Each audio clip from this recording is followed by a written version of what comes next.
श्री भक्तमाल में श्री हरिराम व्यास जी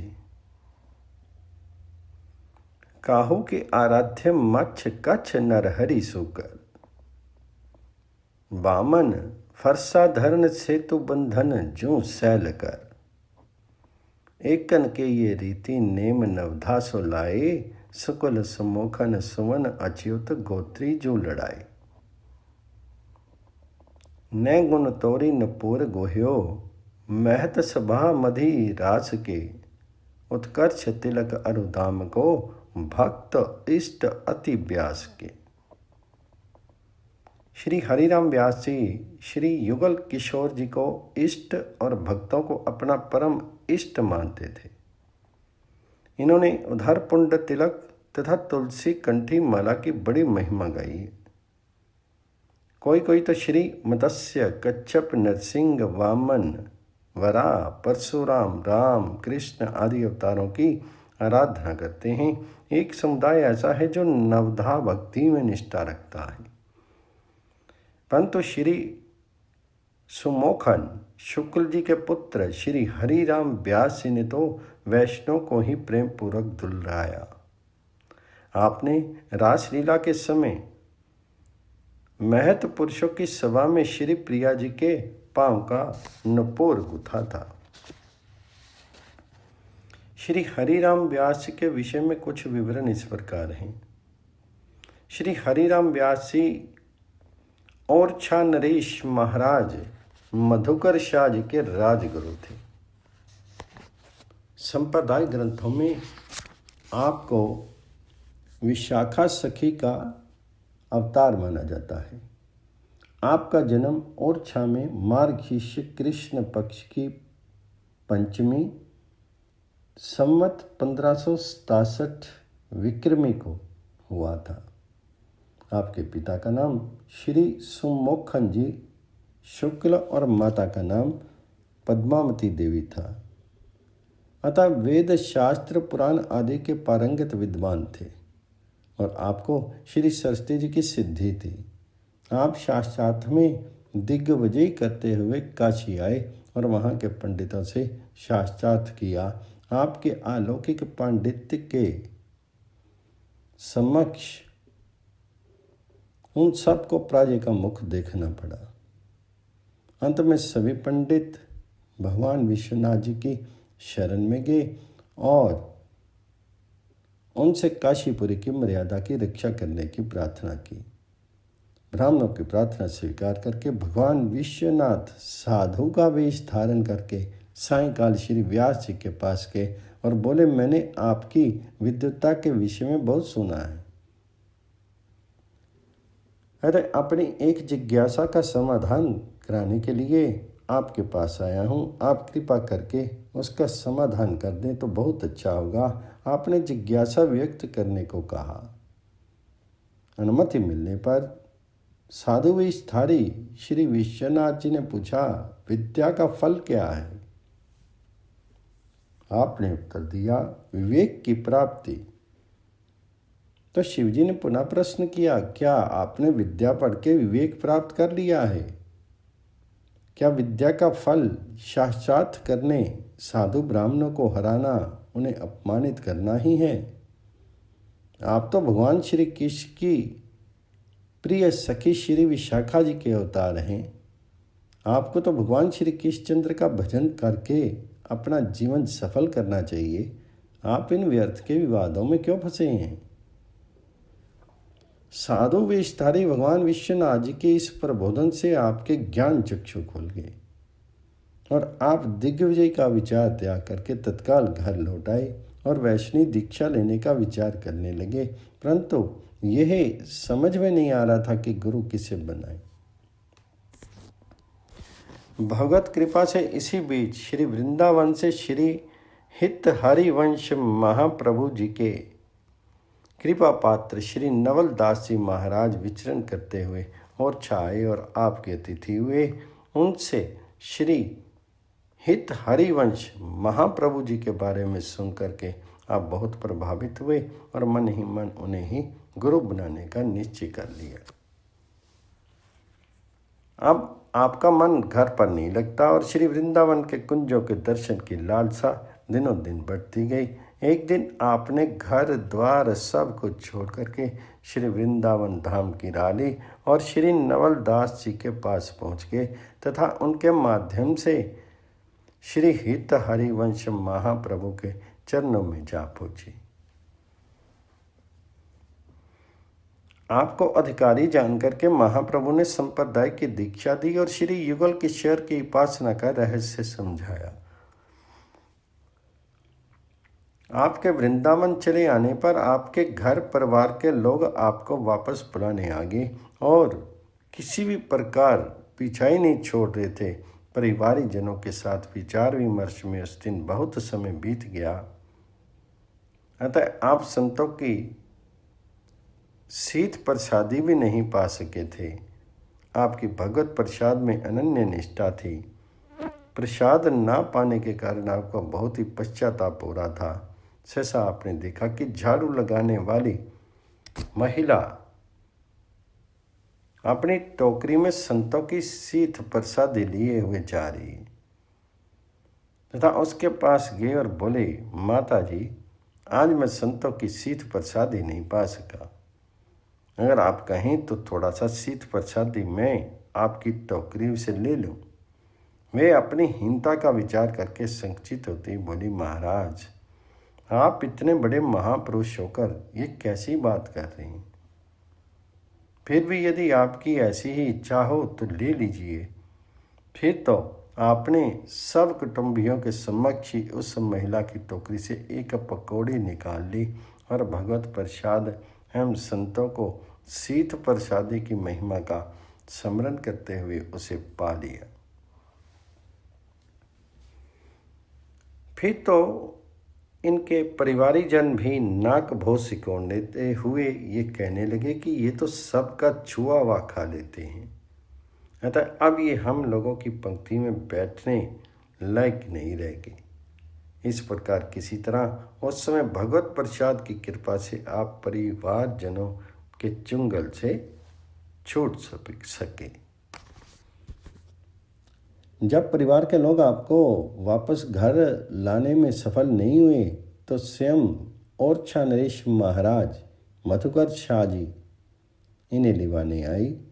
महाराज सीधे आपके गुरु श्री हित हरिवंश महाप्रभु से मिले और उनसे निवेदन किया कि हमारे गुरुदेव श्री व्यास जी यदि यहाँ रहते हैं तो केवल आत्मश्री का संपादन करेंगे और यदि ओरछा में विराजते हैं तो इनके साथ साथ संपूर्ण देशवासियों का कल्याण होगा। अतः आप कृपा करके इन्हें आज्ञा दीजिए कि ये वहीं चल करके स्वयं भक्ति साधन करते हुए अपने सद्दोषों से लोक का भी कल्याण करें। श्री हरिवंश जी ने महाराज के निवेदन पर हामी भर ली। जब इस बात का ज्ञान श्री व्यास जी महाराज को हुआ तो वे श्री धाम वृंदावन के वियोग में व्याकुल हो गए और वहाँ के सभी वृक्षों और लताओं से लिपट लिपट कर करुण विलाप करने लगे। आपको इस प्रेम विहलता का ज्ञान होने पर श्री हित महाप्रभु जी बड़े प्रसन्न हुए और आपको बुलवाकर आशीर्वाद दिया कि तुम अविचल श्री वृंदावन वास करोगे। श्री मधुकर शाह जी महाराज भी इनकी वृंदावन निष्ठा देख करके दोनों महापुरुषों का चरण वंदन करके ओरछा वापस लौट आए। जब आपके पत्नी पुत्रों को ये विश्वास हो गया कि अब आप ओरछा नहीं आएंगे तो वे लोग स्वयं ही वृंदावन आ गए और श्री हित हरिवंश महाप्रभु की आज्ञा से वहीं रह करके संत भगवंत की सेवा करने लगे। यहाँ तक कि आपकी धर्मपत्नी ने तो अपने आभूषण तक बेच करके संत सेवा में लगा दिए। आपके 3 पुत्रों में सबसे छोटे श्री किशोर दास जी श्री स्वामी हरिदास की जी महाराज की कृपा पात्र थे। आपकी पुत्री भी परम भगवत भक्ता थी। विवाह होने के बावजूद भी उन्होंने श्री वृंदावन धाम में वास करने और भगवत सेवा करने को लौकिक सुखों से श्रीहर्ष माना और आजीवन इसी व्रत में सन्नद्ध रहा। आपका श्री वृंदावन धाम के प्रति अनन्य प्रेम था, अतः आपने स्वयं तो आजीवन वृंदावन वास किया ही, दूसरों को भी श्री वृंदावन वास की प्रेरणा की। एक बार की बात है, एक संत तीर्थ यात्रा करते हुए श्री धाम वृंदावन आए और आपके पास ठहरे। उन संत भगवान को कीर्तन शैली ऐसी अद्भुत थी कि मानो आनंद की रस धारा बरस रही हो। उस रस धारा में सिक्त होकर के आपका मन उस आनंद को छोड़ने के लिए तैयार नहीं था। आपकी इच्छा थी कि ऐसे संत को तो श्री धाम वृंदावन में ही वास करते हुए अपने गायन से श्री ठाकुर जी की सेवा करके अपना जीवन सफल बनाना चाहिए। अतः आपने उन्हें आग्रहपूर्वक रोक लिया, परंतु तीर्थ पर्यटन की इच्छा से निकले संत महान भाव अधिक समय तक रुकने के लिए तैयार नहीं थे। उन्होंने अपना ठाकुर बटुआ मांगा और चलने के लिए प्रतिबद्ध हो गए। जब आपको लगा कि ये संत महोदय रुक सकेंगे नहीं, चले ही जाएंगे, तो आपने उनके ठाकुर बटुए से श्री ठाकुर जी की तो निकाल लिया और कुंज से एक चिड़िया पकड़ करके उसमें रख दी और उन्हें दे दिया। उन्होंने आगे जाकर के स्नान आदि से निवृत्त होकर के श्री ठाकुर जी की सेवा करने के लिए जैसे ही ठाकुर बटुआ खोला, वैसे ही उसमें बंद चिड़िया फुर्स से श्री वृंदावन की ओर चली। संत जी ने यह कौतुक देखा तो उन्हें लगा कि श्री ठाकुर जी वृंदावन से नहीं जाना चाहते, इसलिए वे चिड़िया बन करके पुनः वृंदावन लौट गए। अब उन्हें बड़ा पश्चाताप हुआ कि मैंने इतने बड़े संत महापुरुष का आग्रह नहीं माना, जो मुझसे भगवत अपराध हो गया, अतः मुझे भी वृंदावन लौट चलना चाहिए। ये सोच करके वे पुनः आपके पास लौट आए। आपने भी उन्हें हृदय से स्वीकार कर लिया। जब संत महान भाव ने वृंदावन वास का संकल्प ले लिया तो आपने उनको रोकने के लिए किए गए इस प्रयास को उनसे बता दिया। इस प्रकार आपके वृंदावन के प्रति अनन्य निष्ठा के दर्शन होते हैं। आप कहा करते थे, किशोरी तेरे चरणन के रज पाऊं, बैठी रहूं कुंजन के कोने श्याम राधिका गाऊं। या राज शिव सनक आदि लोचन, सो रज शीस चढ़ाऊं, व्यास स्वामिन की छवि निरखत, बिमल बिमल जस गाऊं। एक बार आप श्री ठाकुर जी का श्रृंगार कर रहे थे। श्री ठाकुर जी के सिर पर पाग बांध रहे थे, परंतु वह अत्यंत चिकनी होने के कारण सिर से बार बार फिसल जाती थी। जब कई बार बांधने पर भी ठीक से नहीं बंधी तो आपने झुंझला करके कहा, अजी देखो, या तो मुझसे अच्छी तरह से पाग बंधा लीजिए, या मेरा बांधना आपको पसंद नहीं हो तो स्वयं ही बढ़िया से बढ़िया बांध लीजिए। ये कह करके आप श्रृंगार छोड़ करके कुंजों में जा करके कीर्तन करने लगे। तब श्री ठाकुर जी ने ही पाग बांध ली। किसी ने आपसे आकर के कहा कि आज तो आपने श्री ठाकुर जी को बढ़िया पाग बांधी है। ये सुन करके आपको श्री ठाकुर जी की याद आई तो तुरंत ही आकर के देखा, सचमुच बहुत बढ़िया पाग बांधी थी। तब मुस्कुरा करके बोले, ओहो, जब आप स्वयं इतनी बढ़िया पाग बांधना जानते हैं तो मेरे द्वारा बांधी पाग आपको कैसे पसंद आ सकती है। श्री प्रियादासी महाराज ने ठाकुर जी की इस लीला का वर्णन अपने एक कविता में इस प्रकार किया है। आए ग्रह त्यागी वृंदावन अनुराग करी गयो हियो पागी होए, न्यारो तासो खींचिए राजा लैन आयो एपे जयबो न भायो श्री किशोर उलझायो मन सेवा मति भीजिए चीरा जरकसी शीश चिकनो खिसल जाए लेहू जो बंधाए नहीं आप बांधी लीजिए गए उठी कुंज सुधी आए सुख पुंज आए देखियो बंध्यो मंजू कहीं कैसे मुँह पे रीजिए। एक बार श्री व्यास जी संतों के आग्रह पर उनके साथ ही प्रसाद पाने बैठे। आपकी पत्नी परोस रही थी। दूध परोसते समय उन्होंने मलाई अपने पति के कटोरे में गिरा दी। इससे श्री व्यास जी बड़े ही नाराज हुए। आप समझ गए कि ये मुझ में पति बुद्धि करके मेरा पोषण कर रही है। फिर तो श्री व्यास जी ने पत्नी को सेवा से अलग कर दिया। इससे बहुत उदास एवं खिन्न होगी। 3 दिन बिना खाए पिए व्यतीत हो गई। शरीर अत्यंत क्षीण हो गया।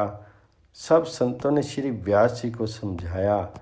तब आपने पत्नी के लिए यह दंड निश्चित किया कि यदि वह अपने समस्त आभूषण बेच करके संतों का भंडारा कर दे तब तो सेवा में आ सकती है, अन्यथा नहीं। पत्नी ने ऐसा ही किया। तब उन्हें पुनः सेवा प्राप्त हो गई। श्री प्रियादास जी इस घटना का अपने एक कविता में इस प्रकार वर्णन करते हैं। संत सुख देन बैठे संग ही प्रसाद लैन परोसती तिया सब भातिन परवीन है दूध बरताई ले मलाई छिटकाई निज खिंजी उठे जानी पति पोषिती नवीन है सेवा सुचुदाय दई अति अन मनि भई गई भूख बीते दिन 3 तन छीन है सब समझावे तब दंड को मनावे अंग आभरण बेची साधु जेवे यो अधीन है। जब आपकी पुत्री रत्नबाई का विवाह हुआ उस समय घर वालों पत्नी पुत्रों ने बड़े उत्साह के साथ सब कार्य किया। बारातियों के स्वागत अनेकानेक प्रकार के पकवान बने थे। सुंदर सामान देकर के श्री हरिराम व्यास जी की बुद्धि विकल हो गई कि इसे कैसे वैष्णव को पवाया जाए। फिर तो उन्होंने भावना में ही उन वस्तुओं का भगवान जी को अच्छी तरह भोग लगाया और अपने किसी अंतरंग अनुचर द्वारा संतों को बुलवाया। जब संत आ गए तो इन्होंने उन्हें सामानों की पोटली बंधवा दी और कहा कि अपनी अपनी कुंजों में जाकर पाओ। इस प्रकार संतों को सामान दे करके कुंजों में भेजा। आपने श्री ठाकुर जी को वंशी धारण कराई। एक ब्राह्मण को भक्ति में दृढ़ किया। एक संत के संपुट में श्री ठाकुर जी की जगह चिड़िया बंद करके दे दी। फिर आने पर सुखपूर्वक उन्हें श्री वृंदावन में बसाया। श्री प्रियादास जी ने श्री व्यास जी के इस संत प्रेम का अपने एक कविता में इस प्रकार वर्णन किया है। सुता को विवाह भयो बड़ो उत्साह कियो नाना पकवान सब नीके बनी आए हैं भक्तनी की सुधी करी खरी अरबरी मति भावना करत भोग सुखद लगाए हैं आए गे साधु सो बुलाए कहीं पावे जाए पोटनी बधाई चाय कुंज निपठाए हैं बंसी पहराई द्विज भक्ति ले दृढ़ाई संत संपुट में चिरैया दे हित को बसाए हैं। एक बार शरद पूर्णिमा की प्रकाशमयी रात्रि के समय श्री प्रिया प्रीतम ने रास रचाया। नृत्य के प्रसंग में जब श्री प्रिया जी ने भावावेश में आकर के गति ली तो रास मंडल में मानो बिजली सी चमक गई और रास मंडल में परम शोभा छा गई। तब तक श्री प्रिया जी के पांव का नपुर टूट गया, उसके घुंघरू बिखर गए। ये देख करके रसिकों का मन बेचैन हो गया, परंतु उसी क्षण श्री व्यास जी ने नुपुर को पुनः पूर्ववत पोंछकर बड़ी सावधानी पूर्वक श्री प्रिया जी के चरणों में बांध दिया, जिससे कि नृत्य में कोई भी व्यवधान नहीं आने पाया। श्री व्यास जी का ये कार्य सबके मन को अत्यंत भाया। श्री प्रियादास जी महाराज इस घटना का अपने एक कविता में इस प्रकार वर्णन करते हैं। शरद उज्यारी रास रचियो पिया प्यारी, तामे रंग बढ़ायो भारी, कैसे कही के सुनाइए, प्रिया अति गति लई, बीज रूसी कौंध गई, चकचौंधी भई, छवि मंडल में छाइए, नुपुर सो टूटी छूटी परियो अरबरियो, मन तोरी के जनेऊ करियो वाहो भांति भाइये, सकल समाज मैं यो कहियो, आज काम आई ढोयो, हो जन्म ताकी बात जिन आइए। भक्ति श्री व्यास जी के परम इष्ट हैं। ये सुनकर के एक महंत श्री व्यास जी के इस भाव की परीक्षा लेने आए। उनके संग संतों की बहुत बड़ी जमात थी। महंत जी ने आते ही भूख का संकेत किया। वे श्री व्यास जी को सुना सुनाकर अपने भूखे होने की बात कहने लगे। उसे सुनकर के श्री व्यास जी ने कहा, आप लोग तनिक धैर्य धारण करें, श्री ठाकुर जी को भोग जा चुका है, अभी अभी प्रसादी थाल आता है, फिर पूर्ण होकर पाइए। ये सुनकर के महंत जी ने मन में सोचा कि मालूम पड़ता है कि हृदय से तो श्री भगवान जी को ही परम इष्ट मानते हैं, परंतु ऊपर से कहते हैं कि संत ही हमारे परम इष्ट हैं। उन्होंने मन में श्री व्यास जी के भाव पर शंका की। इतने में भगवत प्रसाद आ गया। श्री व्यास जी ने बड़े ही भावपूर्वक उनको प्रसाद परोसा, परंतु श्री महंत जी 2-4 गिलास ही प्रसाद पा करके ऐसे उठ गए मानो उनके पेट में पीड़ा हो गई हो। तब श्री व्यास जी ने उनकी पत्तल समेट ली और बोले, अहो संत कितने कृपालु होते हैं, आपने कृपा करके मेरे लिए शीत प्रसादी छोड़ दी है। अच्छा, अब आप और पाइए, हम आपके लिए अभी अभी अमनिया ही मंगवाते हैं। ये सुनकर के श्री व्यास जी के भाव को सच्चा जान करके श्री महंत जी आपके चरणों में पड़ गए। उनकी आंखों से आंसुओं का प्रवाह बह चला। श्री व्यास जी की इस संत भगवंत निष्ठा का वर्णन श्री प्रियादास जी ने एक कविता में इस प्रकार किया है। गायो भक्त इष्ट अति सन के महंत, एक लैन को परीक्षा आयो संग संत भीर हैं, भूख को जतावे बानी व्यास को सुनावे, सुनी कहीं भोग आवे इहाँ माने हरि धीर है, तब न प्रमाण करी संक धरी ले प्रसाद, ग्रास दोष 4 उठे मानो भई पीर है, पातर समेटी लई शीत करी मोको दई, पावो तुम और पाव लिए त्रिग नीर है। श्री व्यास जी के 3 पुत्र थे। इन्होंने अपने पुत्रों में अपनी संपत्ति का बंटवारा नितांत ही नवीन ढंग से किया। एक हिस्से में तो श्री ठाकुर जी की सेवा पूजा को रखा, दूसरे हिस्से में धन इत्यादि, और तीसरे हिस्से में श्याम बंदनी और छाप को रखा। आपने तीनों पुत्रों को छूट दे दी कि वे शिक्षा अनुसार जो चाहें ले ले। तब ज्येष्ठ पुत्र श्री रासदास ने धन लिया, मंझले पुत्र श्री बिलास दास ने श्री ठाकुर जुगल किशोर की सेवा ली और तीसरे पुत्र श्री किशोर दास जी ने श्याम बंदनी और छाप ली एवं तुरंत ही उन्होंने लाट पर तिलक कर लिया तथा गले में माला धारण कर ली।